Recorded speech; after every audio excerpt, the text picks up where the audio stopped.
Kai Sotto, ganito na siya kalakas ngayon. Hindi na siya natitinag sa mga pisikalan sa ilalim at sobrang lakas na ng kanyang katawan. Kung noon ay pawang mga fade away at floater lang ang kanyang binitawan, pero ngayon ay kaya na niya ang mangbuli sa ilalim. Hindi na niya kailangan pang gumawa ng sangkatutak na galaw sa ilalim na para ka nang nanonood ng isang sayaw. Nagsisimula ng nagbunga ang pagpapalakas ng kanyang katawan at isa na namang added arsenal ang kanyang volleyball style of play ngayon. Sino ba ang nag-aakalang ang isang payatot noon ay nangbubuli na ngayon? Tingnan natin ang kaibahan sa katawan ni Kai. Eto si Kai nung una siyang naglaro sa US para sa TSF, pero look at him now. Napakalaki na ng kaibahan. And the scary thing ay, 21 years old pa lang si Kai at nagsisimula pa lang lumaki ang kanyang katawan at mag-develop ang kanyang mga muscles. And thanks to Mel Lantin, ang kanyang mapagkatiwalaang personal strength and conditioning coach. Sino ba ang hindi lalaki ang katawan kung araw-araw ay merong nakatutok na expert making sure na tama ang lahat ng ginagawa ni Kai from food, workout to rest. Kaya during games, ay nagagamit na ni Kai ang kanyang newfound strength. Although very far from Giannis Antetokounmpo or Nikola Jokic body and strength, pero one could just imagine in 2 to 3 years kung gaano nakalakas ng katawan ni Kai at siguradong magiging immovable force siya sa ilalim. When all is said and done, I can see Kai Sotto plays like Giannis Antetokounmpo in the future, na napaka-athletic pero napakalaki ng katawan. At ang advantage ni Kai ay he is taller than Giannis.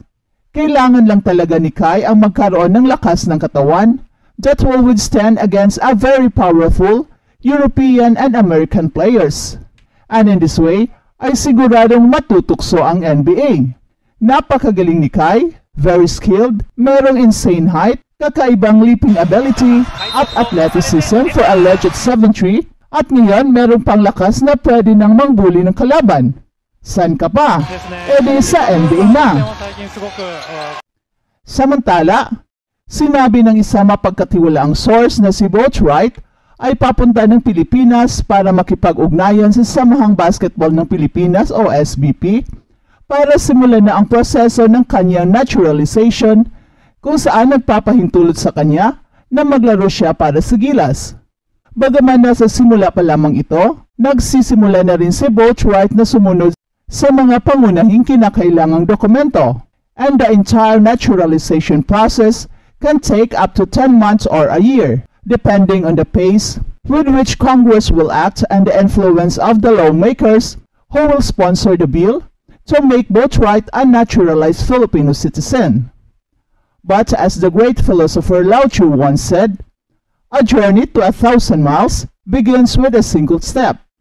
Si Bene ay hindi napili sa 2019 NBA Draft at pinabuti niya ang kanyang kasanayan sa pamamagitan ng paglaro sa NBA G League at sa Liga ng Libertadores de Querétaro sa Mexico.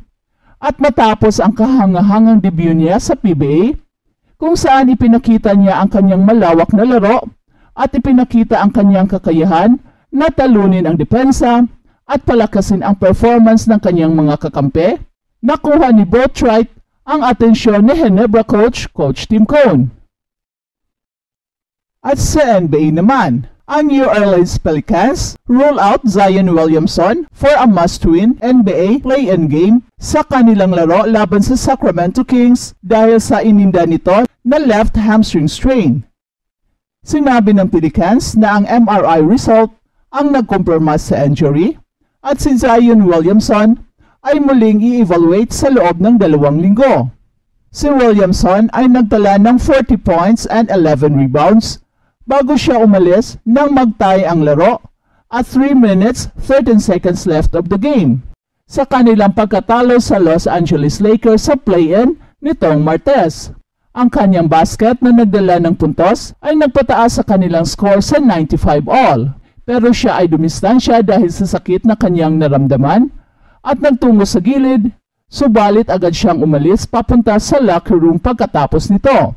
Si Zion Williamson ang nangungunang pick sa 2019 draft ay naapektuhan ang kanyang career dahil sa mga sunod-sunod na injury at ngayon ay naglaro siya sa unang postseason game ng kanyang karera. Bagaman nakarating ang Pelicans sa unang round ng playoffs noong 2022, siya ay nawala sa buong kampanya ng 2021-22 habang nag-recover sa kanyang broken foot. At nawala rin siya sa play-in game ng koponan ng nakaraang season. At ang mananalo sa laro ngayong Sabado ay aakyat bilang number 8 seed sa Western Conference at haharap sa Oklahoma City sa first round ng playoffs. Ang Pelicans ay nanalo sa kanilang 5 laro laban ng Sacramento Kings sa regular season kung saan naglaro si Zion Williamson sa 4 ng 5 larong yon. Habang sina Nikola Vucevic at Kobe White ay magkakumplot. Nagsalansan ng career-high 42 points si Kobe White para balikatin ang Chicago Bulls sa kanilang 131-116 na panalo laban sa Atlanta Hawks sa East Play-in Tournament nitong Huwebes.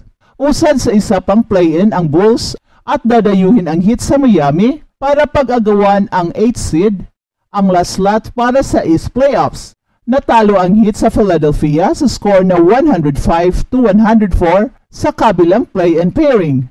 Buong gabi, inatake ni White ang basket, karamihan ng 15 of 21 baskets niya ay galing sa kanyang drive. At meron pa siyang palamuti na 9 rebounds, 6 assists and 2 steals. At pagdating sa dulo, isinigaw ng crowd sa United Center ng Illinois ang pangalan ni Kobe White.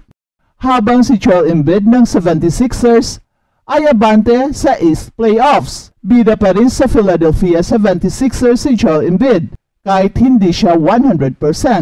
Humaraba siya ng 23 points, 15 rebounds at isang napaka-importanting assist ni Embiid para itulak ang 76ers sa gabuhok na 105-104 na panalo laban sa Miami Heat sa play-in tournament sa East Conference. Si Embiid ang nagsubo sa go-ahead 3-point play ni Kelly Oubre na naghatid sa Sixers sa panalo para sa 7th seed sa conference. At harapin ng Philly ang number 2 ng New York Knicks sa first round ng playoffs. Hindi pa tapos ang season ni Jimmy Butler at ng Miami Heat. At harapin pa nila ang Chicago Bulls para pag-agawan ang 8th at final berth sa playoffs. Inilaglag ng Bulls ang Hawks sa score na 131-116 sa isa pang play-in game. Sa pagpukpok ng laro, binuo na ng crowd ang Sixers sa sarili nilang home court sa Wells Fargo Center at may pangako ito na free chicken nuggets sa fans kapag mananalo sila. Tuwing kakalas ang Miami Heat, nakakasagot ng tres itong si Nicholas Batum at sa crunch time, si Joel Embiid.